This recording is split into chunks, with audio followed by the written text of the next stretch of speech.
우리가 이 기독교 교리에 대한 오늘이 7번째 강의입니다. 오늘은 제 7강으로서 예수 그리스도에 대한 교리에 대해서 좀 말씀을 드려보려고 생각합니다.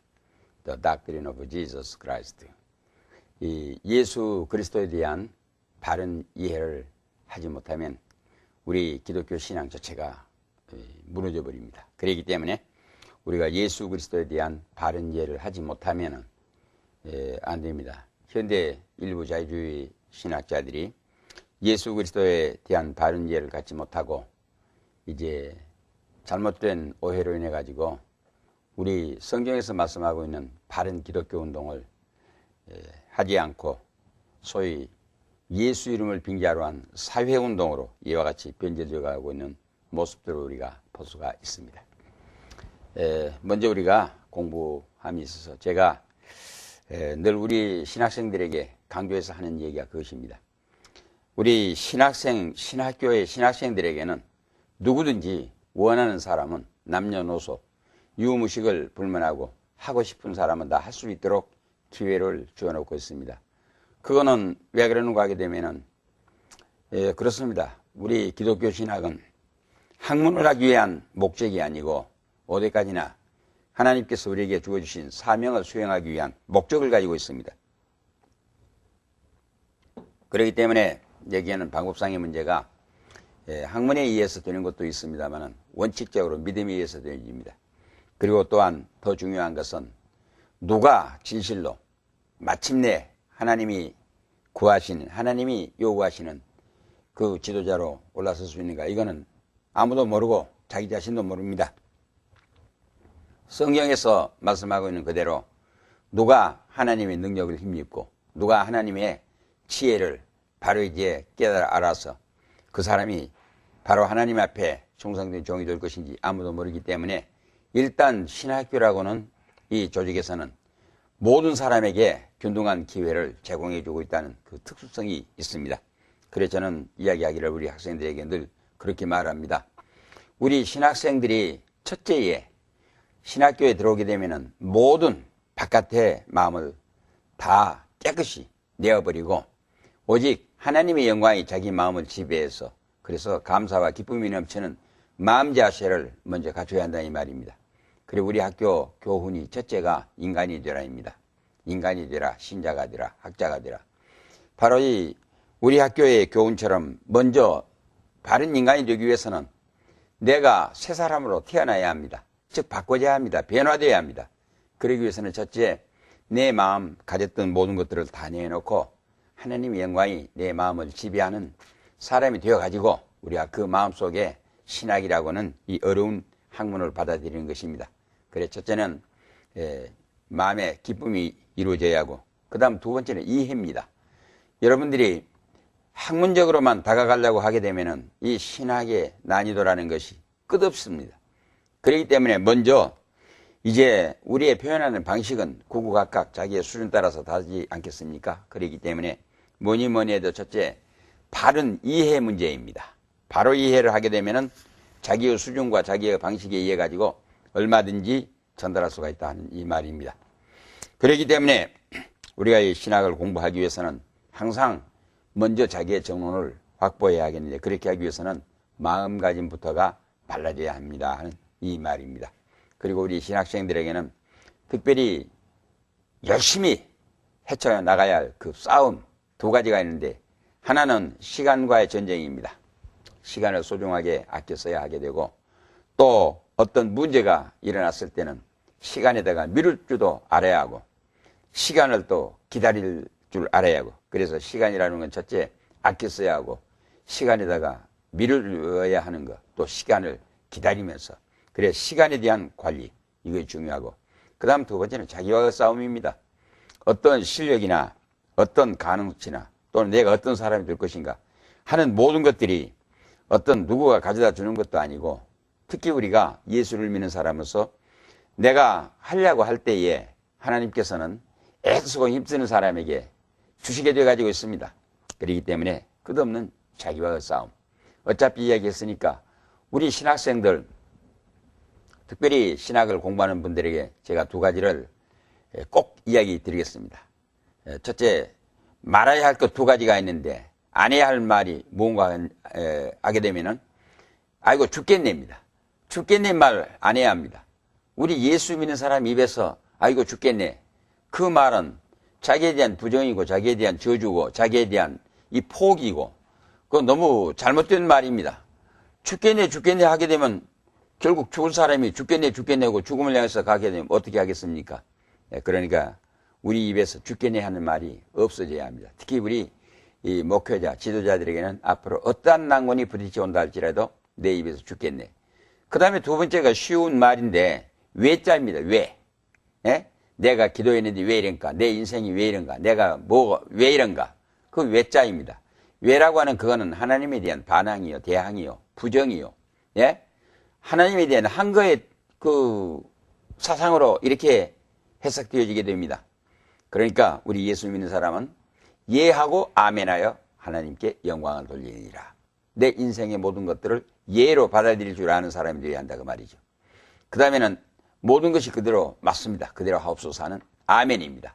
그러니까 우리가 인생의 일반적인 의미에서 긍정의 뜻이 예, 그리고 우리가 하나님께서 주신 말씀을 내가 수용해서 받아들이는 믿음의 태도, 자세, 마음가짐 거의 아멘입니다.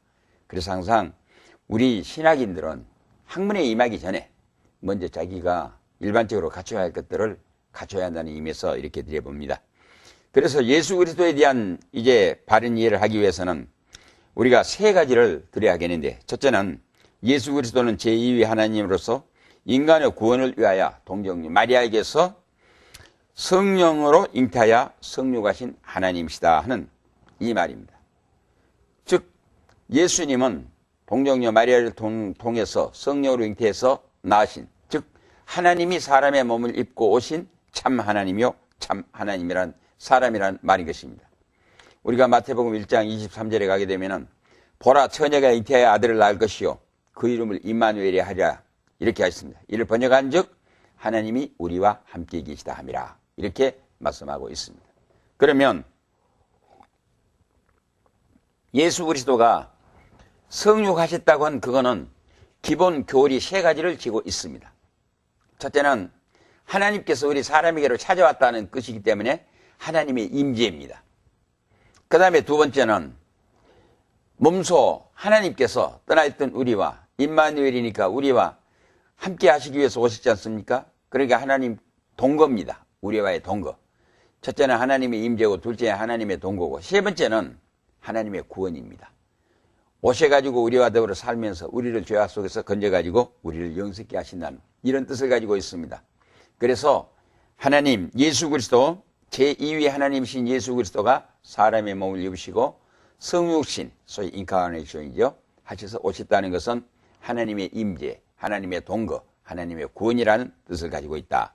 이렇게 해서 예수 그리스도 제2위 하나님께서 동정녀 마리아에게서 나셨다 하는 이 말씀.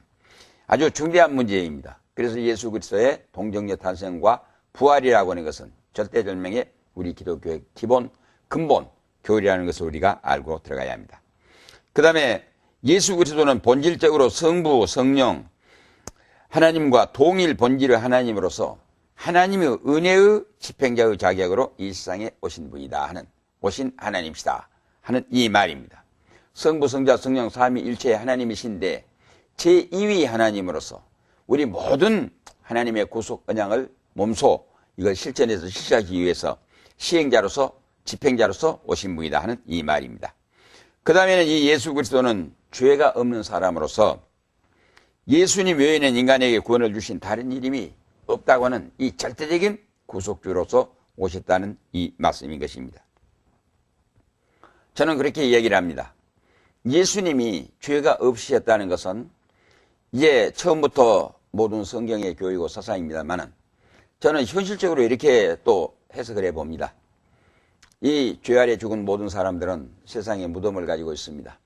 그러나 예수님은 죄가 없으신 하나님의 본체이시오 또한 죄 없으신 사람입니다.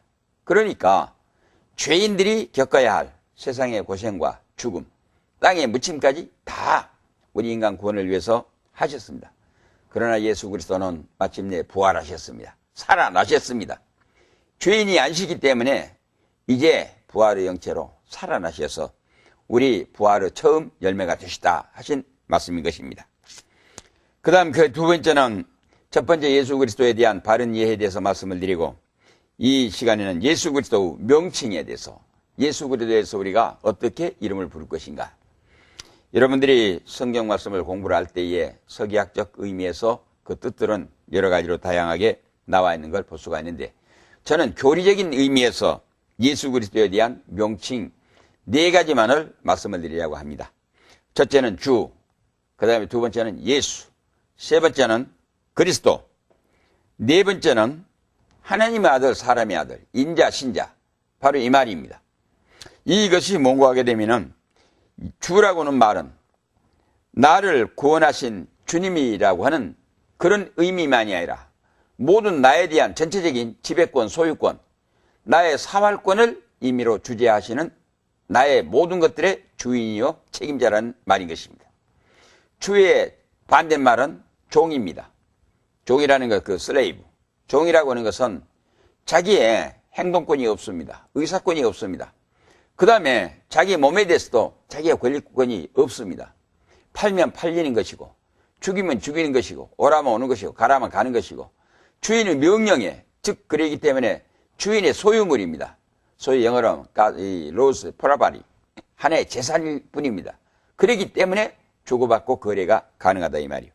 그러니까 우리가 예수님을 주로 이렇게 호칭했을 때는 나의 모든 기륭, 생사, 화복, 모든 권리가 당신에게 있고 나에게 있는 것이 아닙니다. 전부 털어 바치고 나는 주님의 명령하신 대로 나는 따라 나서겠습니다 하는 이런 의미에서 해석해야 합니다. 그래 예수 그리스도에 대한 명칭의 첫째를 주, 그 다음에 두 번째가 예수입니다. 예수라는 말은 두말 할 것 없이 우리가 마태복음 1장 21절에 가면은 뭐라고 했습니까? 그 아들을 아들 낳을 것이 이름을 예수라 하라. 예수가 뭐냐? 자기 백성을 저희 죄 가운데서 구원하실 자이심이라 하심이라. 즉 우리의 생명의 구원자라는 의미에서 예수라는 말이겠습니다. 이 말은 구약에서 여호수아가 있지 않습니까? 모세의 후계자 여호수아가 이스라엘 백성들을 이끌고 가나안 땅으로 들어갔지 않습니까? 요단강을 건너서 여리고 성으로부터 시작해가지고 가나안의 이 성지에 정착되어 있었던 칠족민을 멸하고 그 다음에 여호수아가 모든 백성들을 구원시켜서 이끌고 정착시켜준 지도자 아니었습니까? 그러한 의미에서 예수님은 이 세상의 마귀 권세, 죄악, 이 죽음, 모든 형벌의 권세를 타파하시고 우리 인간들을 구원해 주시기 위해서 오신 메시아, 즉 우리의 생명의 구원자, 그분이 예수라 이 뜻입니다. 그 다음 세 번째는 그리스도입니다. 그리스도라는 것은 우리 기름 부었다는 그 어원적 뜻을 가지고 있는 말씀 아니겠습니까? 그럼 우리가 구약 성경을 통해서 보았을 때 누구누구에게 기름을 부었습니까? 이 선지자에게 부었습니다. 제사장에게 부었습니다. 왕에게 부었습니다. 그러면 선지자로서의, 제사장으로서의, 왕으로서의 이 삼권, 이거는 예수님의 그 직임상의 권위를 이야기하고 있습니다. 그러면 왜 예수님이 이 기름을 받은 직임상의 권위를 가지고 오셔야 하였느냐 하는 문제인 것입니다. 우리 인간은 처음에 하나님으로부터 지으심을 받을 때부터 만물의 영장으로서 모든 만물을 지배할 수 있는 특권을 가지고 태어났는데, 지으심을 받았는데 우리 인간들이 하나님 앞에 범죄함으로 인해 가지고 이제 만물의 영장으로서의 특권을 상실당해 버렸습니다. 박탈당해 버렸어요. 그런 거로 예수님으로서 우리 생명의 구원자가 됐으면 마땅히 우리의 만물의 영장으로서의 지위까지 회복시켜 줘야 합니다. 이것이 그리스도적 사역에 의해서 되어졌다 하는 말이겠습니다. 그러니까 우리가 구약시대에 첫 먼저 아담이 하나님으로부터 지으심을 받아가지고 만물의 영장으로 하나님 앞에 나아갈 때 이 모든 피조물들에 대한 소위 대표성, 선지자로서 제사장으로 왕적 권위를 가지고 이 모든 피조의 세계를 대신해서 하나님 앞에 나아갈 수 있는 특권을 가지고 있어. 그래서 만물의 영장이었습니다. 그런데 우리 사람들이 범죄하고 타락함으로 인해 가지고 이걸 박탈당해 버렸습니다. 그러니까 마땅히 제2위 하나님이신 예수님이 우리의 생명의 구원자로서 또 그리스도가 우리의 이 만물의 영장의 치유의 회복자로서 마땅히 오셔가지고 우리의 원위치를 회복시켜 주신다 하는 이 말씀이 이제 우리가 창세기 1장 26절에 나오는 우리가 우리의 모양 우리의 형상을 따라 사람을 만들고 바다의 고기와 공중의 새와 땅 위에 있는 육축, 짐승, 곤충 모든 지상에 있는 것들을 다스리게 하자 하시고 하시는 그것이 우리 사람들의 원형이요 원시 상태였습니다. 바로 이것을 원형대로 회복시켜 주실 분이 주 예수 그리스도란 말입니다. 그래서 이분은 참 하나님이요 참 사람. 그렇기 때문에 하나님의 아들이시요 동시에 사람의 아들이다. 그래 인자, 신자 이와 같은 뜻을 가지고 나와 있습니다. 그런 걸 우리가 이런 의미에서 보았을 때 예수 그리스도는 명칭과 함께 본질적으로 성부, 성자, 동시에 성령, 동일 본질의 삼위일체 하나님의 한 위였다 하는 것을 알 수가 있습니다. 그래서 우리는 예수 그리스도에 대한 명칭을 사용할 때에 여러 가지 많은 상식적인 표의 말들이 있습니다. 우리의 목자, 돌, 주, 뭐 여러 가지 거울이니 물이니 많이 있습니다. 그러나 우리가 항상 성경을 통해 가지고 일반적으로 많이 쓰여 있는 이름이 주 예수 그리스도, 인자, 신자, 즉 하나님의 아들, 사람의 아들 이런 의미에서만 우리가 바로 이해하고 들어가면 되겠습니다. 이렇게 말씀을 드리겠습니다. 그 다음에 예수 그리스도의 신분입니다. 그러면 제2위 하나님으로서 사람의 몸을 입으시고 이 땅에 오셨는데 그 예수님은 어떠한 신분이 가지고 계신 분이야? 예수 그리스도의 신분에 대해서 크게 두 가지로 우선 나눠봅니다. 하나는 낮아지신 신분과 높아지신 신분입니다. 낮아지신 신분이라는 건 자연히 하나님이 사람의 몸을 입으시고 이 세상에 오셨으니까 그 자체가 낮아지신 신분 아니겠습니까?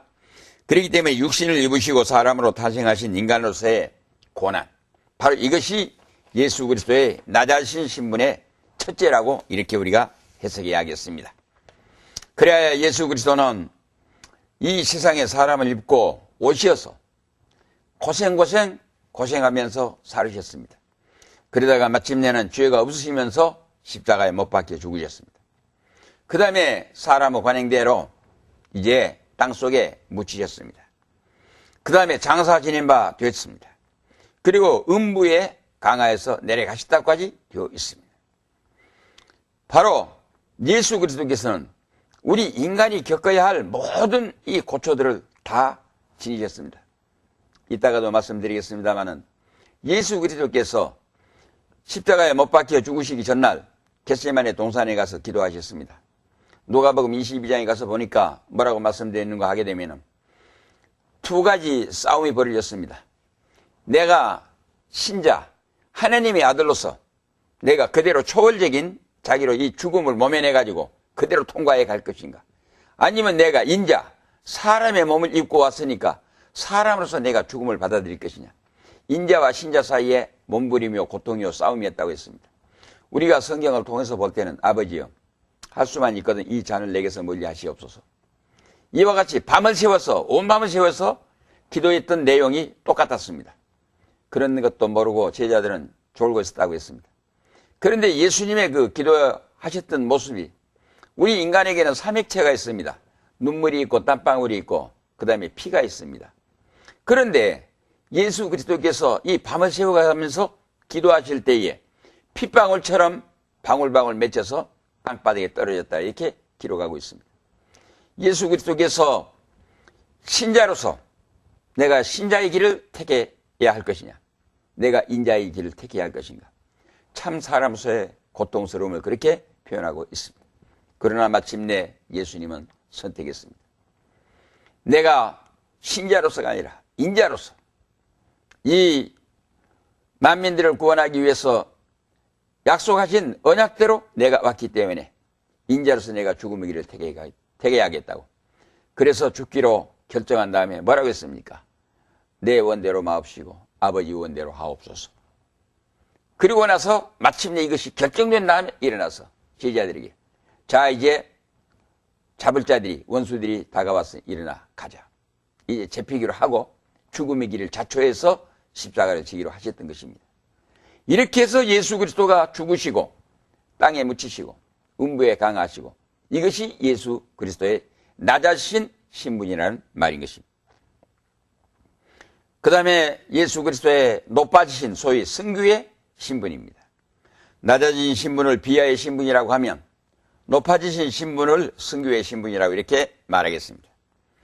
그러면 뭐가 예수 그리스도가 높아지신 사건이야? 이 세상에 계실 때 많은 이적을 행했습니다.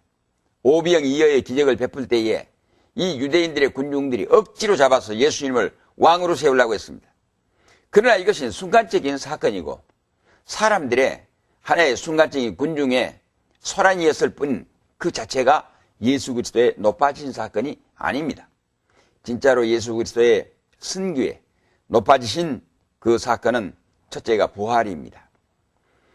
예수 그리스도는 부활의 첫 열매가 되어가지고 만민들을 부활시키기 위한 부활의 소망의 첫 열매가 되셨기 때문에 예수 그리스도의 부활이야말로 초과학적이고 초인륜적이고 우리 사람의 상식과 이치로는 해내지 못할 하나님의 방법으로 살아나셨습니다. 그 다음에는 하늘로 승천하심입니다. 하늘로 승천하셨다고는 이 사건 역시 예수 그리스도의 높아지심, 즉 승귀의 사건인 것입니다.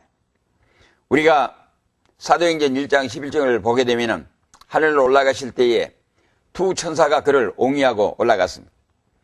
그래서 감람동산에서 올라가셨던 예수 그리스도, 이 모습을 500여 명의 군중들이 하늘을 쳐다보고 바라보고 있었습니다. 그럴 때에 천사들이 소리쳐 외쳤습니다. 갈릴리 사람들아, 어찌해야 너희가 하늘로 올리신 예수를 쳐다보느냐?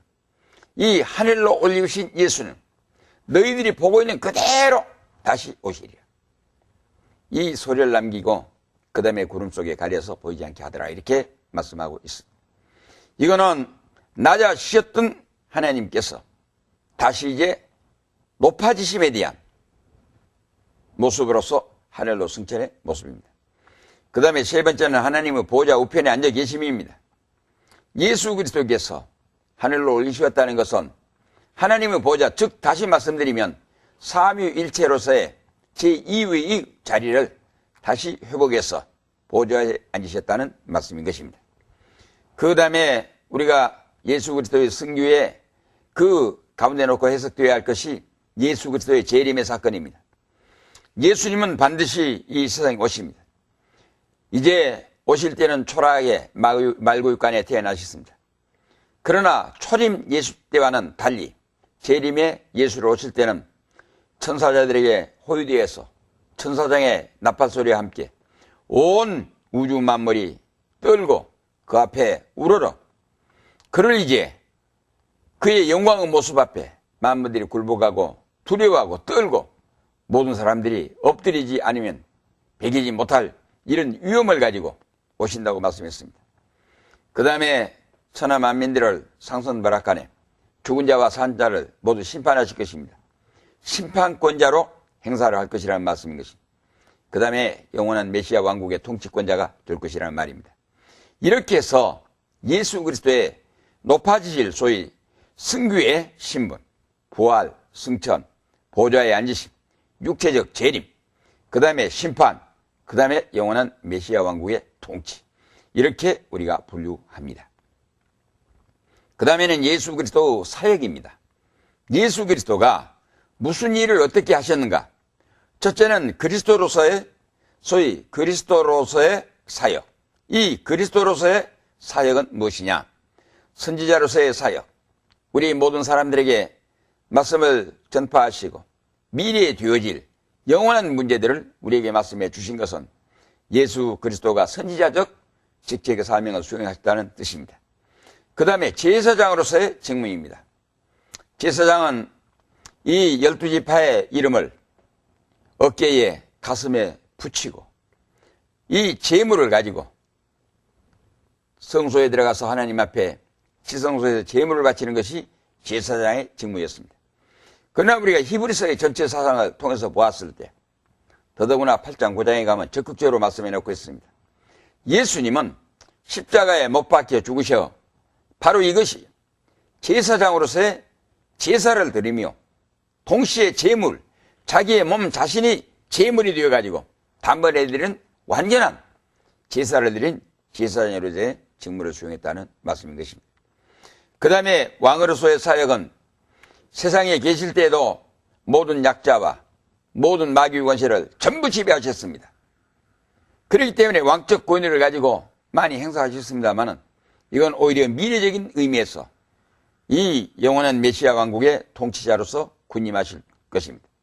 과거에도 그렇게 하셨지만은 앞으로 미래는 전적으로 어떤 원수나 반항자나 반대자가 없이 완전히 평정된 메시아 왕국의 통치자로 군림하실 것. 이것이 메시아 소위 예수 그리스도로서의 직무 수행이라는 말인 겁니다. 그 다음에 속죄주로서의 사역입니다. 그것은 하나님께 대하여 의의 충족. 즉 우리가 말할 때에 우리의 죄값을 지불했다 그렇게 말하니까 이 죄값을 누구에게 지불했냐는 말입니다. 어떤 분들은 마귀에게 지불했다. 천만의 말씀입니다.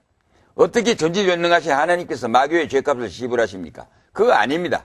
하나님의 의의 요구에 충족되어 드렸다 그 말입니다. 우리가 이제 마태복음 4장에 예수님께서 세례 받으신 모습이 나오고 있지 않습니까? 세례 받으실 때 뭐라고 했습니까? 세례 요한 앞에 이렇게 예수님 나가시니까 세례를 받으러 나가시니까 세례 요한이가 황송해서 선생님, 내가 선생님에게 세례를 받아야 할 건데 어떻게 선생님이 나오십니까? 그랬습니다. 그러니까 예수님이 이제 허락하라. 이같이 해서 우리가 하나님의 의를 이루는 것이 옳으니라고 하셨습니다.